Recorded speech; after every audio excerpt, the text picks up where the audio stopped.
ჯარიმები ავტომობილის გაჩერებისთვის რამდენიმე წამით შეჩერება შესაძლოა მძღოლებს სოლიდური თანხა დაუჯდეთ.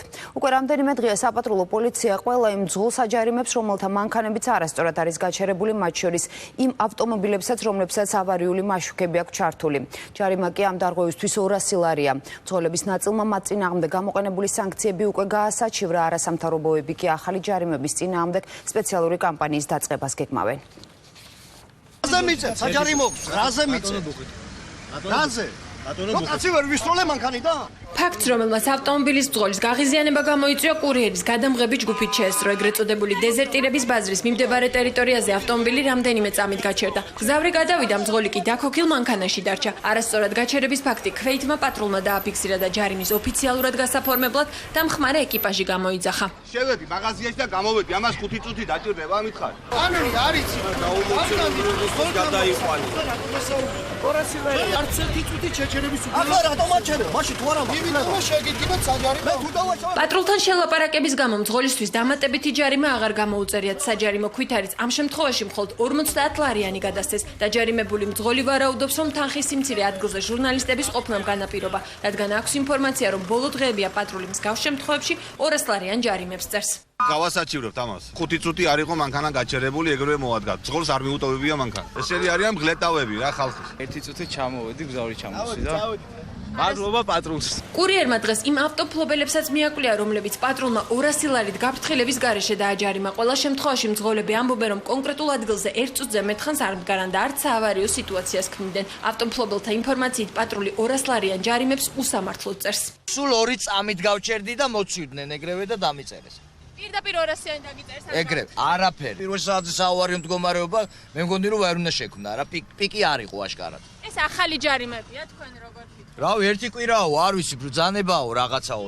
ხებაზე დამიწერეს ტყუილ უბრალოდ. რამდენ ლარიანი? 200 ლარიანი. სად გაჩერდით და რა ვითარებოდი? აი, წერეთელზე რაღაცა შესასვლელია და გამატარა წინდა მომდინარე მანქანა და შეაფერხეო. რამდენიმე მძღოლს 200 ლარიანი ჯარიმა უკვე გასაჩივრებული აქვს. მათ შორის ერთ-ერთი გეგი კალმახელიძეა. ის ამბობს, რომ მოძრაობა არ შეუფერხებია, თუმცა პატრულმა სწორედ ამ მოტივით დააჯარიმა სოლიდური თანხით. კალმახელიძე მის საჩივარზე პასუხს ჯერ პოლიციიდან ელოდება, შემდეგ კი არ გამორიცხავს, რომ სასამართლოს მიმართოს. როგორც აღმოჩნდა, ეს მუხლი წარმოადგენს იმ შემთხვევას, როდესაც წარმოიქმნება საცობი. თუ არ არის საცობი, ესე იგი არ არის 200 ლარიანი ჯარიმი. ეს იყო ჩემს მიმართ გამოყენებული უკანონო ჯარიმა. ახსნა განმარტება ჰქონდა თავიდან მოკლე და კონკრეტული, რომ აი აფერხებ მოძრაობას კი წერ 200 ლარიანს მომეც საბუთები. სულ ეს იყო. პატრულის ბოლოდროინდელ გააქტიურებას ბიუჯეტის შევსების სურვილს უკავშირებენ არასამთავრობო ორგანიზაციები. მათ მიაჩნიათ, რომ სოლიდურ ჯარიმებს ისინი კანონის მოთხოვნების არასწორი ინტერპრეტაციით წერენ. არსებობს არც საცობის დეფინიცია და წარმოუდგენელია დაუმტკიცო ადამიანს მისი დარღვევიდან გამომდინარე, რომ წარმოიქმნა საცობი,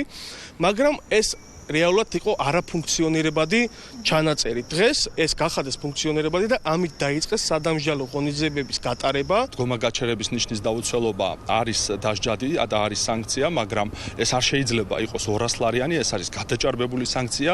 ამისათვის არის 20 ლარი, რომელიც არის სრულიად საკმარისი. პრეტენზიებს არ იზიარებენ შინაგან საქმეთა სამინისტროში. მინისტრის მოადგილის ინფორმაციით ჯარიმები მათ ქალაქის საცობებისგან განსატვირთად გაამკაცრეს. ბოლო პერიოდში მნიშვნელოვნად არის გაზრდილი საცობები და რისკი არის პარალიზების, მოძრაობის და ამის გამო მიღებული იქნა გადაწყვეტილება, რომ ერთ-ერთი მიზეზი ამ საცობების რაც იყო, მათ შორის ამის მიმართ გაემკაცრებინათ ადმინისტრირება. არასამთავრობოები გამკაცრებული ჯარიმების გასაპროტესტებლად მასშტაბური კამპანიის დაწყებას გეგმავენ.